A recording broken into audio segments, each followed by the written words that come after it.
വിവാദങ്ങൾക്കും വിമർശനങ്ങൾക്കും ഒടുവിൽ മുണ്ടക്കൈ ചൂരൽമല ദുരന്തബാധിതർക്കായി ഒരുക്കുന്ന ഭവന പദ്ധതിയുടെ നിർമ്മാണ പ്രവർത്തനങ്ങൾ ആരംഭിച്ച് കോൺഗ്രസ്.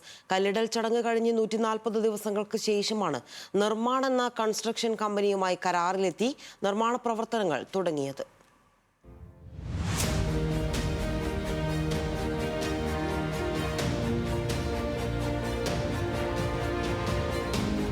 മേപ്പാടി കുന്നമ്പറ്റിലേറ്റെടുത്ത 3.25 ഏക്കർ ഭൂമിയിലാണ് നിർമ്മാണ പ്രവർത്തനങ്ങൾ ആരംഭിച്ചത്. ആദ്യഘട്ടത്തിൽ അനുമതി ലഭിച്ച 18 വീടുകളുടെ പണിയാണ് നടക്കുക. 30 ലക്ഷം രൂപ മുതൽ മുടക്കിൽ 1200 സ്ക്വയർ ഫീറ്റിലാണ് ഓരോ വീട് നിർമ്മിക്കുന്നത്. നിർമ്മാണത്തിന് ആവശ്യമായ അസംസ്കൃത വസ്തുക്കൾ സ്ഥലത്തെത്തിച്ചു തുടങ്ങി.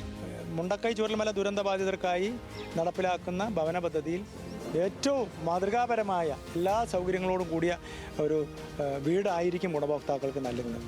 ശുദ്ധജല വിതരണമടക്കം, വേസ്റ്റ് ട്രീറ്റ്മെൻറ്റ് സംവിധാനമടക്കം, മറ്റ് അമ്യൂണിറ്റീസ് എല്ലാ സൗകര്യങ്ങളോടും കൂടിയ ഒരു ഭവന സമുച്ചയമാണ് ഇവിടെ ഉയരുന്നത്. ഏറ്റവും പ്രയാസം അനുഭവിക്കുന്ന ആളുകളുടെ മുൻഗണന കൊടുത്തുകൊണ്ട് ഒന്നാം ഘട്ടത്തിൽ ഞങ്ങൾ ഈ 18 വീടുകളുടെ പണി പൂർത്തീകരിച്ച് കൈമാറും. ഫെബ്രുവരി മാസം 26-നാണ് ലോക്സഭാ പ്രതിപക്ഷ നേതാവ് രാഹുൽ ഗാന്ധി കുന്നമ്പറ്റിലെത്തി ഭവന പദ്ധതിക്ക് തറക്കല്ലിട്ടത്. ഓഗസ്റ്റ് മാസത്തിനുള്ളിൽ 55 വീടുകൾ പൂർത്തിയാക്കി ദുരന്തബാധിതർക്ക് താക്കോൽ കൈമാറുമെന്നായിരുന്നു പ്രഖ്യാപനം. എന്നാൽ തറക്കല്ലിടലിന് ശേഷം തുടർ നടപടികൾ മുന്നോട്ട് പോകാത്തത് വലിയ തോതിലുള്ള വിവാദങ്ങൾക്കും വിമർശനങ്ങൾക്കും വഴിവെച്ചു.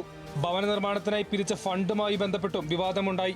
ആകെ 100 വീടുകൾ നിർമ്മിച്ചു നൽകുമെന്നാണ് കോൺഗ്രസ് പ്രഖ്യാപനം. ജൂലൈ 30-ന് വയനാട് ദുരന്തമുണ്ടായി 2 വർഷം പിന്നിടുമ്പോൾ പരമാവധി വീടുകളുടെ നിർമ്മാണം പൂർത്തിയാക്കി കൈമാറാനാണ് കോൺഗ്രസ് ലക്ഷ്യമിടുന്നത്.